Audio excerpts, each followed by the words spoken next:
Buenas tardes, hermanos y hermanas. Una reunión más de oración. Y cómo no, vamos a empezar orando. Señor y Padre nuestro, esta noche queremos poner en tu presencia este tiempo que apartamos para ti, para poder hablar, dialogar, para poder meditar, para poder, Señor, profundizar también en tu palabra y reflexionar sobre algunas cosas de nuestra vida que siempre es bueno tener presente para corregir. Ponemos delante de ti pues estos momentos y pedimos que tu Santo Espíritu nos ilumine y nos guíe y haga que nuestras oraciones lleguen a tu presencia de forma aceptable a través de Cristo Jesús. Amén. Bien, el tema que esta tarde quería presentaros, yo lo he titulado que el orgullo es piedra de tropiezo en la oración. Y me voy a basar en el texto de Lucas, el capítulo 18, versículo 9 al 14, muy conocido, y que podemos volverlo a leer porque es que no tiene desperdicio. Y dice así: a unos que alardeaban de su propia rectitud y despreciaban a todos los demás, Jesús les contó esta parábola. En cierta ocasión, 2 hombres fueron al templo a orar. Uno de ellos era un fariseo y el otro un recaudador de impuestos. El fariseo, plantado en primera fila, oraba en su interior de esta manera: oh Dios, te doy gracias porque yo no soy como los demás, ladrones, malvados y adúlteros. Tampoco soy como ese recaudador de impuestos. Ayuno 2 veces por semana y pago al templo la 10ª parte de todas mis ganancias. En cambio, el recaudador de impuestos, que se mantenía a distancia, ni siquiera se atrevía a levantar la vista del suelo, sino que se golpeaba el pecho y decía: oh Dios, ten compasión de mí, que soy el pecador. Os digo que este recaudador de impuestos volvió a casa con sus pecados perdonados. El fariseo, en cambio, no, porque Dios humillará a quien se ensalce a sí mismo, pero ensalzará a quien se humille a sí mismo.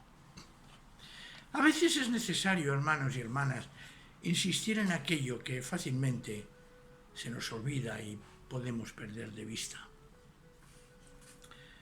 Es una palabra dirigida, esta parábola, de aquellos que alardean de su propia rectitud, pero con el agravante de que despreciaban a los demás. Es una combinación explosiva. Es el resultado del orgullo religioso que en ocasiones se puede presentar delante de nuestra puerta para entrar en nuestro corazón y pica, golpea, quiere penetrar. Evidentemente hemos de vivir rectamente, eso es algo que el Señor nos lo pide, y no debemos despreciar a causa de nuestra rectitud a los demás. Pero eso se puede convertir en un arma que se usa contra los demás y es muy grave cuando utilizamos nuestra rectitud para despreciar a los demás. Ambos personajes, el fariseo y el recaudador de impuestos, representan no solo una actitud de corazón, que eso puede anidar en nuestro corazón y no reflejarse en nuestra vida, sino que son 2 realidades vitales. Mirad, por un lado, el fariseo. Este hombre cumplía estrictamente todas las demandas de la ley. En su vida no se podía encontrar ningún pecado. De eso es posible que algunos cristianos se puedan identificar. Pero el problema no está en su vida justa. El problema no está en que realmente cumple la voluntad de Dios. El problema se encuentra en que no lo hace de corazón. Y peor aún, no se da cuenta de su situación. Y cuando da cuenta de que su vida no se ajusta a la voluntad de Dios, porque él cree que sí, pero realmente se ha de dar cuenta de que no es así, toma dos posturas. O ignora sus pecados, no le da la importancia que tienen, o rebaja las exigencias de Dios. Y eso es que cuando para justificarse, entonces empieza a compararse con los otros. Comparar la vida nuestra vida cristiana con los demás, en el fondo hay un atisbo, hay una semilla de querer justificar nuestros propios pecados. Sí, de verdad. Muchas veces para justificarnos nos comparamos con los otros. ¿Por qué? Porque queremos ver en los otros aquello que hacen de mal para justificar nuestra propia maldad. Y así resulta que pretenden engañar a Dios y se engañan a sí mismos realmente. Y creen que hacen la voluntad de Dios porque lo hacen externamente solo y se equivocan.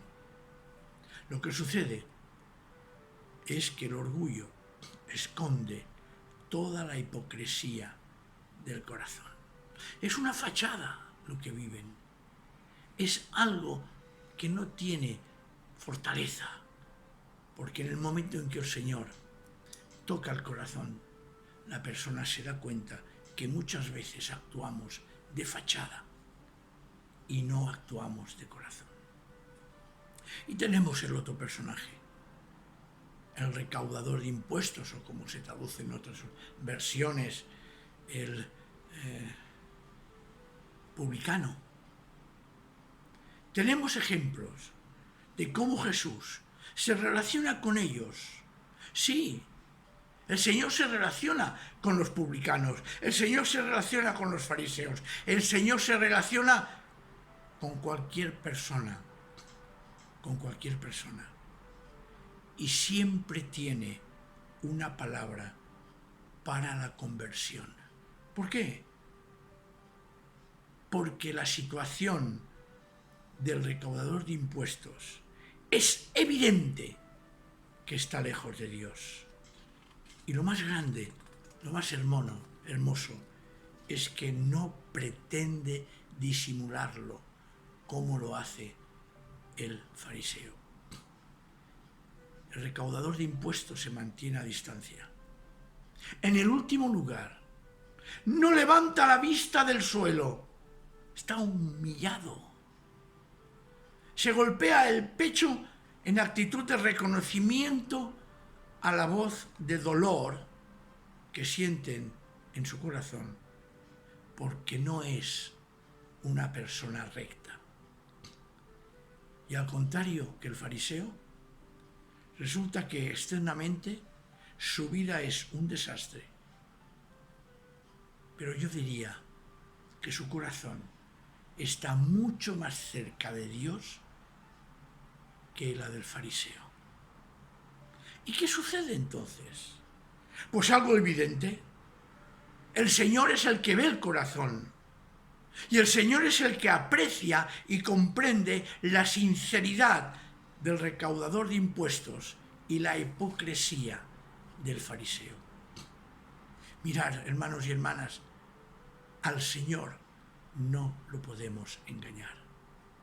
El orgullo es como una enfermedad que en lugar de sanar, hace todo lo contrario, hunde más y más cuando el enfermo no se da cuenta que es un hipócrita.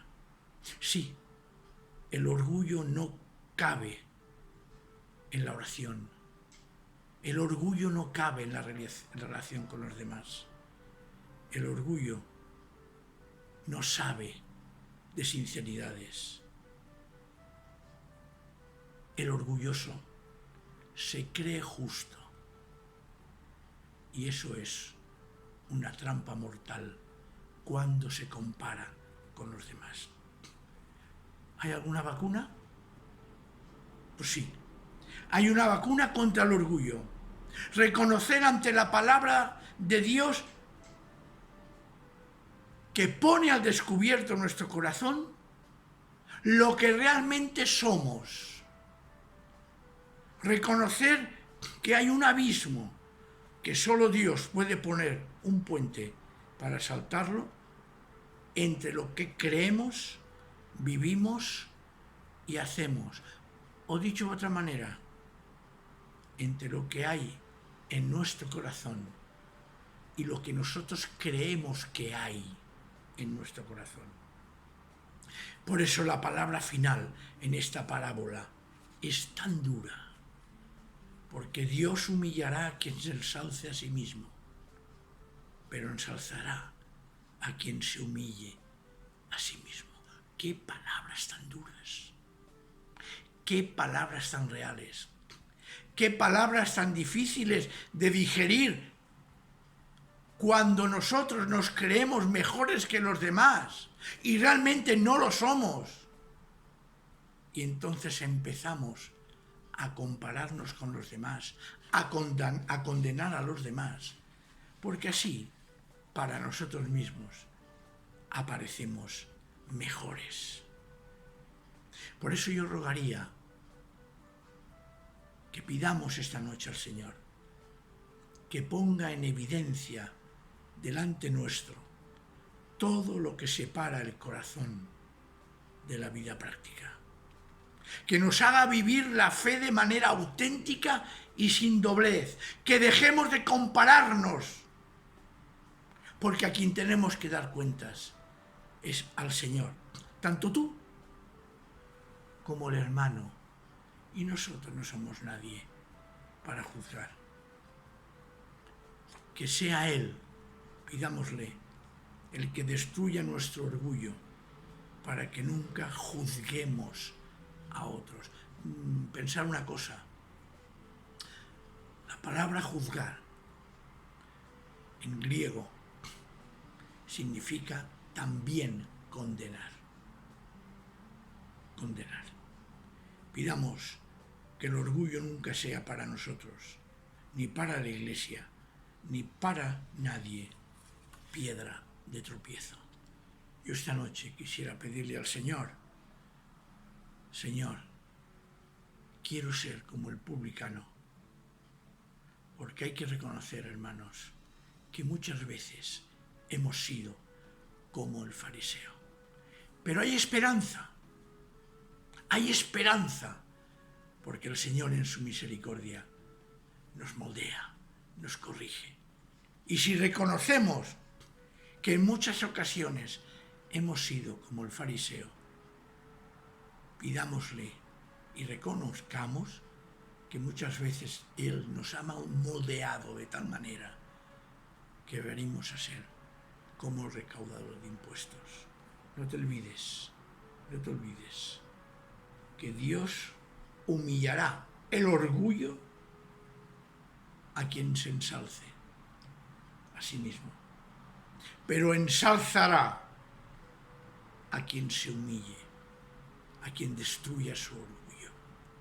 Quiero al Señor que esta noche tengamos momentos íntimos de confesión delante del Señor para reconocer lo que realmente somos. Adelante, hermanos y hermanas, se inicia el momento de la oración. Amén. Un soldado a casa hoy regresó y un niño enfermo se curó, y hoy ya no hay más sombras que te cubran. Un desamparado se salvó, por causa de una buena acción y hoy nada